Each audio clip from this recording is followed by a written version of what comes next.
Cela nous est arrivé en 1984, juste avant que le monde entier ne sache qui était le Night Stalker. J'étais en primaire à l'époque et je vivais à la maison avec mes parents et mes frères et sœurs dans un quartier de Los Angeles, où le Night Stalker était le plus actif. À l'époque, nous ne le savions pas, et personne ne l'a su, jusqu'à cet été-là. À ce moment-là, mes parents, ma tante et mes oncles se retrouvaient tous chez mes parents pour une réunion le vendredi ou le samedi soir. La plupart du temps, les parents sortaient tous et nous laissaient à la maison, seuls. Ils commandaient une pizza, nous laissaient faire du popcorn et boire des sodas. C'était assez exceptionnel pour nous, les enfants. Les plus âgés d'entre nous, à l'époque, étaient probablement mes cousins, qui avaient environ 14 et 15 ans. Les autres avaient 13 ans, et moi, j'étais le plus jeune.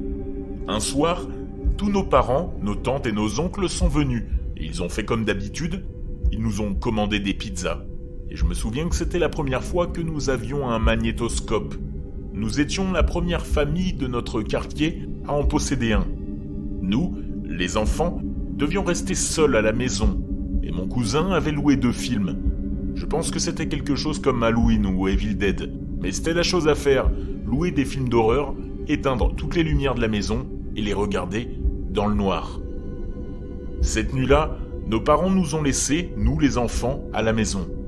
Notre ancienne maison avait une pièce supplémentaire construite comme un salon ou une salle familiale. Nous avions la vieille machine à popcorn qui utilisait de l'air chaud pour faire du popcorn, et la pizza et les sodas étaient tous là.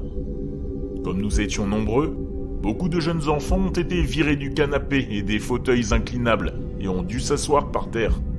Cette pièce avait une longue porte coulissante en verre qui menait au patio extérieur. Au fil de la nuit, nos cousins, les plus âgés, nous ont joué des tours pour nous effrayer, nous, les plus jeunes, alors que nous étions assis dans le noir à regarder un film d'horreur en mangeant du popcorn. Il se faisait tard, et il n'était pas inhabituel pour nos parents de rentrer à la maison bien après minuit, vers 1 ou 2 heures du matin. Comme souvent, ils sortaient manger, puis allaient voir de la musique live dans une cantina mexicaine. Comme je l'ai mentionné, nous, les plus jeunes, étions étendus sur le sol, avec juste un oreiller pour assise. Ma sœur était, elle, contre la porte coulissante en verre. Cette porte coulissante en verre avait des rideaux typiques des années 80, du sol au plafond. Ma sœur était juste derrière moi, et je ne me souviens pas exactement des détails qui ont mené à cela, mais tout d'un coup, elle a poussé un cri très fort.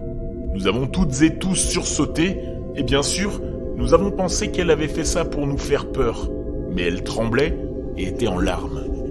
Ma cousine s'est levée et est allée la voir et lui a dit qu'il y avait un homme devant la porte coulissante en verre qui essayait d'entrer. Il devait penser qu'il n'y avait personne dans la maison parce qu'il faisait nuit et que toutes les voitures étaient parties. Tout le monde s'est immédiatement levé et je me souviens que nous avons allumé toutes les lumières de la maison. Mon frère aîné nous a dit de courir de l'autre côté de la rue. Notre voisin était un agent de police. Ainsi, nous avons tous couru de notre maison à la sienne. Je me souviens avoir traversé la rue de notre quartier comme si quelqu'un nous poursuivait. Nous avons frappé à la porte en disant que nous avions besoin d'aide.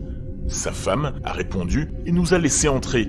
Puis, c'est là qu'il est sorti de sa chambre. Je me souviens qu'il a pris son revolver et que cette chose ressemblait à l'inspecteur Harry. Il a également pris sa grosse lampe de poche et a indiqué à sa femme d'appeler le commissariat. Nous sommes restés avec elle pendant qu'il allait chez nous. Et, à ce moment-là, 2 voitures de police ont débarqué. Bien sûr, il y avait des preuves que quelqu'un avait sauté notre clôture en briques, et il y avait des marques d'outils sur la porte coulissante en verre. Ils ont demandé à ma sœur de décrire l'homme, et elle a dit qu'il était brun, grand, les cheveux bouclés, maigre et habillé tout en noir. À ce moment-là, nos parents sont arrivés à la maison et ont vu toute cette agitation. La police leur a fait croire qu'il s'agissait d'une tentative d'effraction et a recommandé de garder les lumières allumées, comme la lumière du porche et quelques lumières à l'intérieur. Ils ont dit que c'était probablement un clochard qui cherchait de l'argent pour acheter de la drogue. Avance rapide jusqu'à cet été-là, et l'été de l'enfer, quand Los Angeles a connu une vague de chaleur, mais aussi que c'était l'été du Night Stalker. Pour l'anecdote, bien que morbide, il a assassiné une amie de ma mère. Encore aujourd'hui, je me demande si, cette nuit-là, C'était bien le Night Stalker qui a essayé de s'introduire dans notre maison.